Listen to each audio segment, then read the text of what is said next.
वास्तव न्यूज में स्वागत है आपका। मैं हूं सरदार।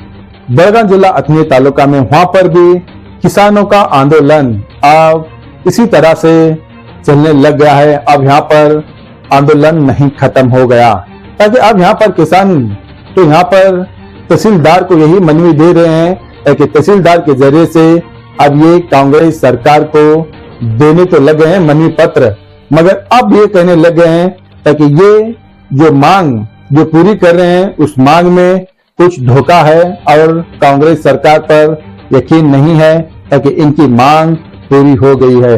अब तो यहाँ पर बहुत सारे सवाल यहाँ पर किसानों ने तो अब ठान कर रखा है। क्या इनके जो सवालों पर क्या ये आंदोलन क्या यहाँ पर बेलगाम जिला अथनी में क्या खत्म हो जाएगा या फिर नहीं? अब किस पर यकीन रखे और किस पर ना रखे, अब ये किसान के समझ के बाहर चला गया है। मगर कुछ जिलों में अब ये आंदोलन खत्म कर दिया गया है, मगर कुछ जिलों में आज भी आंदोलन जारी है। ताकि आखिर क्यों कांग्रेस सरकार पर क्यों विश्वास नहीं हो पा रहा, किसानों को क्यों धोखा देने लग गए हैं? क्या इनके जहन में ये सोच कब खत्म होगी? क्या सचमुच ही कुछ ना कुछ जरूर गोलमाल होता होगा ताकि इनको खबर लग गई होगी, ताकि इन्होंने इसीलिए ये आंदोलन कायम रखा गया है बेलगाम जिला में, ताकि अब यहाँ पर ये आंदोलन यहाँ पर भी खत्म नहीं है, मगर यहाँ पर भी अब आंदोलन उसी तरह जारी है। यहाँ पर शांति से और ये आंदोलन ये अब तो है, मगर आते दिनों में किस तरह से यहाँ पर भी आंदोलन हो जाएगा ये पता नहीं है। मगर फिलहाल यहाँ पर बहुत सारे आरोप किस तरह करने लग गए हैं किसान, तो आइए देखेंगे एक रिपोर्ट में।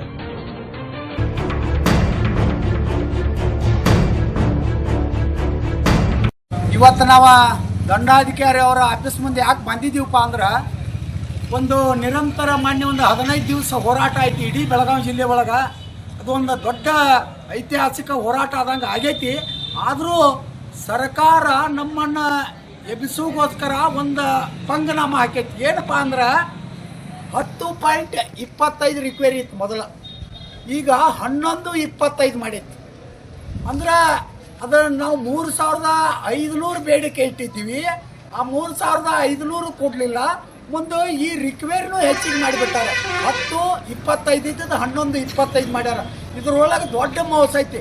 ಇನ್ನೂ ಫ್ಯಾಕ್ಟ್ರಿ ಅವರ ತಳಮಳ ನಡೆದೈತಿ. ಇದು 3300 ಏನು ಸರ್ಕಾರ ಕೊಡ್ಬೇಕಂತ ಹೇಳೈತ್ಲ, ಅದಕ್ಕೆ ಇನ್ನೂ ಫ್ಯಾಕ್ಟ್ರಿ ಅವ್ರು ಕೆಲವೊಂದು ಫ್ಯಾಕ್ಟ್ರಿ ಅವ್ರು ತಳಮಳ ನಡೆಸ್ಯಾರ ಬೆಳಗಾವಿ ಜಿಲ್ಲೆಯಾದ್ಯಂತ. ಇದು ಸರ್ಕಾರದ ತಪ್ಪ ನಡೆಯತ್ತೇಳಿ ಇನ್ನೂ ಮುದೋಳದೊಳಗೆ ಬೇರೆ ಬೇರೆ ಕಡೆ ಉಗ್ರವಾದ ಹೋರಾಟ ನಡೆದೈತಿ. ಅದಕ್ಕೆ ಈ 10.5 ರಿಕ್ವೈರಿನ ಕಡಾಖಂಡಿತವಾಗಿ ಕಾಯಬೇಕು. ಅದನ್ನು ನ್ಯಾಯಯುತವಾಗಿ ಸಿದ್ದರಾಮಯ್ಯ ಅವರ ಸರ್ಕಾರ ನ್ಯಾಯಯುತವಾಗಿ ಬೆಲೆ ನಿಗದಿ ಮಾಡಿ ಪರಿಶೀಲನೆ ಮಾಡಿ ನ್ಯಾಯ ಕೊಡಿಸ್ಬೇಕು. ಇದೇನು ಮಾನ್ಯ ಘೋಷಣೆ ಮಾಡಿರಲಿಲ್ಲ ಸರ್ಕಾರದವರ, ಇದು ರೈತರನ್ನ ಗೊಂದಲಮಯ ಮಾಡಿ ಹೋಗದೈತಿ. ಗೊಂದಲಮಯ ಅಂದ್ರೆ 3300 ನಾ 50 ನೀ 50 ಅಂತ ಹೇಳಿಬಿಟ್ರಿ. ಅದು ಯಾವ ರೀತಿ? ಈಗ ಕೆಲವೊಂದು ಫ್ಯಾಕ್ಟ್ರಿ ಅವ್ರು ನಿನ್ನೆ ಉಗಾರ್ದವ್ರು ತಗೋರಿ, ನೀವು 3150 ರೂಪಾಯಿ ಬೋರ್ಡ್ ಯಾಕೆ ಹಚ್ಚಿರು? ನಿಮ್ಮ ರೇಟ್ ಪ್ರಕಾರ ಹಚ್ಚಿರವ್ರ. ಮತ್ತೇನೋ ದನಿಗೆ ಹೇಳ್ತೈತೆ ಅನ್ನ ಹೂ ಅಂದಾರ. ಆದರೆ ಇದು ತಪ್ಪು ನಡೆಯತಿ. ಇಡೀ ಕರ್ನಾಟಕ ತುಂಬ ಈ ಕಬ್ಬಿನ ಬೆಲೆಗಾಗಿ ಒಂದೇ ಬೆಲೆ ನಿಗದಿ ಮಾಡಬೇಕು, ಒಂದೇ ರಿಕ್ವೈರಿ ಇರಬೇಕು. ಅದನ್ನು ನ್ಯಾಯಯುತವಾಗಿ ನಮ್ಮ ಮಾನ್ಯ ಮುಖ್ಯಮಂತ್ರಿ ಅವರ ಜಿಲ್ಲಾಡಳಿತ ಎಚ್ಚೆತ್ತುಕೊಂಡು ಇದನ್ನು ಮರುಪರಿಶೀಲನೆ ಮಾಡಿ ಅದನ್ನು ನ್ಯಾಯಯುತವಾಗಿ ಘೋಷಣೆ ಮಾಡ್ರಿ. ಮಾಡದೇ ಇದ್ರೆ ಇಡೀ ಜಿಲ್ಲೆಯಾದ್ಯಂತ ಮತ್ತು ಕರ್ನಾಟಕ ತುಂಬ ಹೋರಾಟ ಆಗುವಂಥ ಚಾನ್ಸ್ ಬರ್ತೈತಿ. ಯಾಕಂದ್ರೆ ಈಗ ನಮ್ಮ ಅಣ್ತಮ್ರ ಕಬ್ಬು ಹೋಗ್ಬೇಕಾಗೈತಿ, ಹೊಂಟಾವ ಚಾಲು ಮಾಡಿದ್ದೇವೆ ನಾವು ಬೆಳಗಾವಿ ಜಿಲ್ಲೆ ಒಳಗೆ. ಅದನ್ನು ಇಟ್ಕೊಂಡು 2019 ಮಾಡಿದ್ದೀವಲ್ಲ, ಆ ಥರ ಹೋರಾಟ ಮಾಡುವಂಥ ವ್ಯವಸ್ಥೆ ಆಕತಿ. ಮಾನ್ಯ ಮುಖ್ಯಮಂತ್ರಿಗಳೇ 2013 ಒಳಗೆ ನೀವು ಸರ್ಕಾರದಿಂದ 3,500 ರೂಪಾಯಿ ಕೊಟ್ಟರೆ ಬೆಂಬಲ ಬೆಲೆ ಸರ್ಕಾರ ಖಜಾನೆ ಒಳಗೆ. ಈಗೇನು ದೊಡ್ಡ ತ್ರಾಸಲ್ಲ, ರೈತರು ಒಂದು ದೊಡ್ಡ ನೋವಿನೊಳಗದಾರು. ಈಗೂ ಒಂದು ಒಳ್ಳೆ ರೇಟ್, ಒಂದು ರೈತರನ್ನ ಗೊಂದಲ ಇಡಿಸ್ಬೇಡ್ರಿ. ನೀವು ಅಲ್ಲೆಲ್ಲೇ ಹೋಗಿ ಹೊಡಿಸಿ ಅದನ್ನು ಅಲ್ಲೊಂದು ಕೊಟ್ಟು ಇಲ್ಲೊಂದು ಕೊಟ್ಟು ಮಾಡಕ್ಕೆ ಹೋಗ್ಬೇಡ್ರಿ. ಇಡೀ ಕರ್ನಾಟಕ ತುಂಬ ರೈತರು ಎಲ್ಲ ಒಂದೇ. ಒಬ್ಬ ರೈತಗೆ ನಾವು ಆದ್ರೆ ನಾವು ಇಡೀ ಕರ್ನಾಟಕ ತುಂಬ ಎಲ್ಲ ಹೇಳ್ತೀವಿ. ಮತ್ತು ನೀವು ಒಂದೇ ರೇಟ್ ಘೋಷಣೆ ಮಾಡ್ಬೇಕಂತೇಳಿ ಈ ಸಂದರ್ಭದಲ್ಲಿ ಹೇಳಕ್ಕೆ ಇಷ್ಟಪಡ್ತೀನಿ. ಒಂದೇ ರಿಕ್ವೈರಿ ಘೋಷಣೆ ಮಾಡಬೇಕು.